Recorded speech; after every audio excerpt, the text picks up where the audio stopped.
Good morning. My name is Joaquin Caballero. I am a mortgage broker. This video is all about first-time home buyers, what to expect during the home buying process, and how to get qualified for a home loan. If you're watching this, hopefully I can answer some questions that you might have.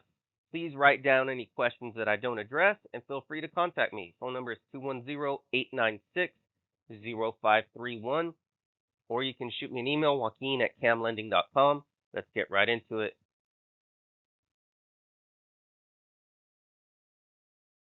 Buying a house is the American dream. I'm sure we've all heard that phrase, the American dream. However, getting approved for a loan can be a difficult and complicated process. There are definitely benefits of owning a home. It's an investment, there's tax benefits, you have stability, and you have freedom. Let's get into each one of these. Buying a house is an investment.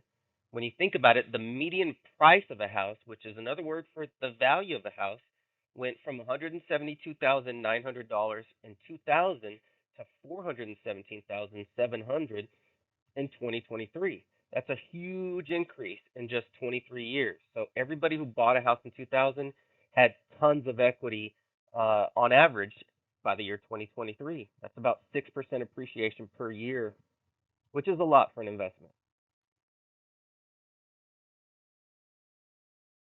Are tax benefits to owning a house. You can write off mortgage interest, property taxes, and some of the costs that you incurred whenever you first bought the house, you can write off the very next year whenever you file your income.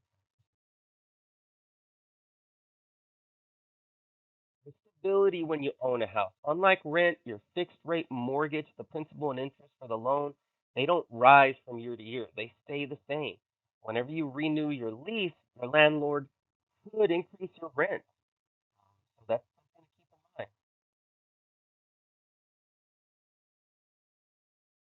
You do have freedom when you own a house. The home is yours. You can decorate it any way you want.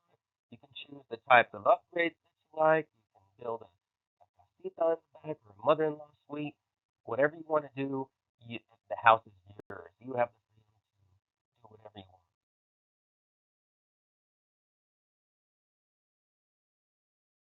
When we're talking about qualifying for a mortgage, there are three C's of qualifying. We're going to get into these one at a time. The three C's are credit, collateral, and capacity.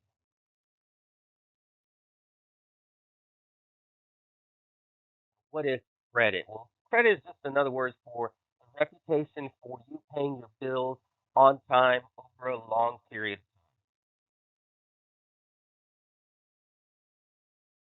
Talk about myths and what the actual truth is. There is a myth out there that you need at least a 620 credit score to buy a house. That's not true. You do not always need a 620 credit score. Now, sometimes you can qualify with as low as a 500 credit score.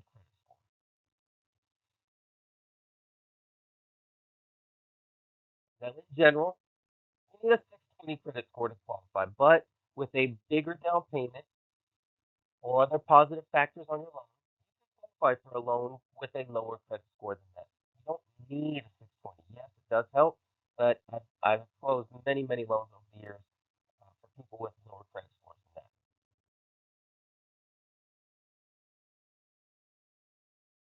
that. Another myth, Credit Karma will tell me the exact same score that a mortgage lender will have. Nope, not true.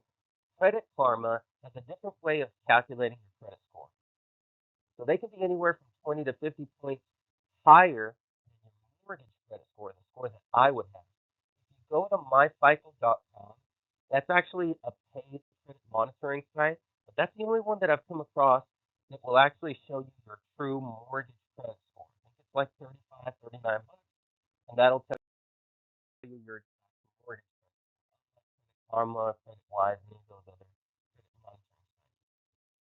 Here's some tips. Pay your bills on time. You have to set them all up on auto pay so don't forget. Do it. Pay to delete old collections or charge-offs. What that means is you call the creditor that's on your credit report, the collections, if the charge-off, you didn't know you forgot to pay an old utility bill whenever you moved out, and you sent it to collections, call that creditor up and say, look, I owe you $500. If I pay you $300, will you agree If they do not agree, don't pay them because there's no point. Um, Look at services like Experian Boost or Pay.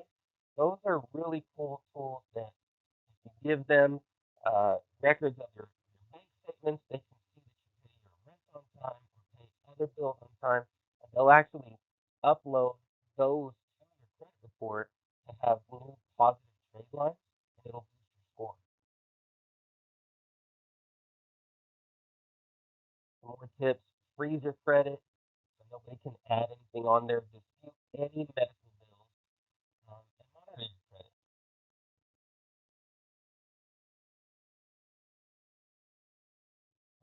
Collateral or the down payment. You need a 20% down payment to buy a house. False. Most of the time, you only need a 3% or a 3.5% down payment. Sometimes you even qualify for some of these down payment assistance programs. So don't let anybody tell you you need 3%. Now, what if you're thinking, how do I show the bank that I have the collateral or the down payment? Well, keep a tight budget. Keep as much money in the bank as possible. No huge, large expenses. If you do have big expenses, try to pay them with cash or with a different account. Avoid keeping cash at home. Try to keep as much money in the bank as possible.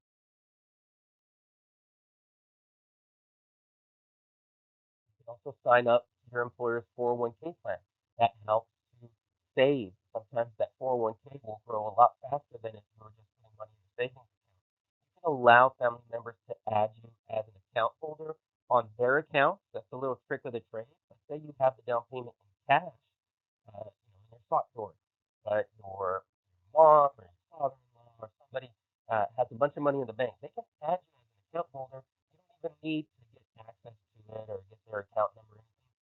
But if they give you a statement that shows that your name as an account holder, you can use the money that's in their bank as opposed to trying to figure out a way to use the cash that you have saved up.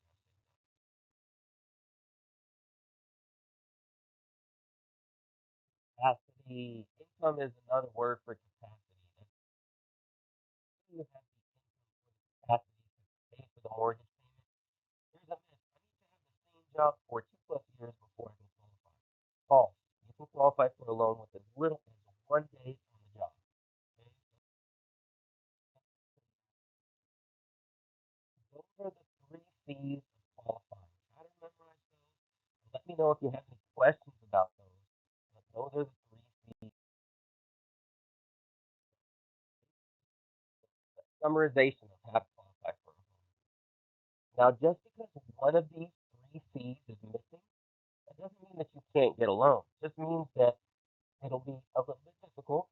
If two of the three C's are missing, it's going to be almost impossible. If three of the three C's are missing, all of them, it means it's just not the right time. We have some work to do. We got to roll up our sleeves and buy a house. Doesn't mean you can't get one in the near future. Just means you don't have the income, you don't have the credit, you don't have the down payment.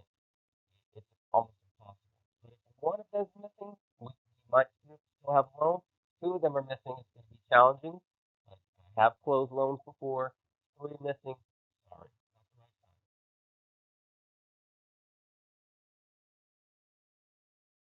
If you have any questions, feel free to contact me. Here's my contact information: 210-896-0531 is my phone number. Email address is joaquin@camlending.com. Hope you enjoyed this video.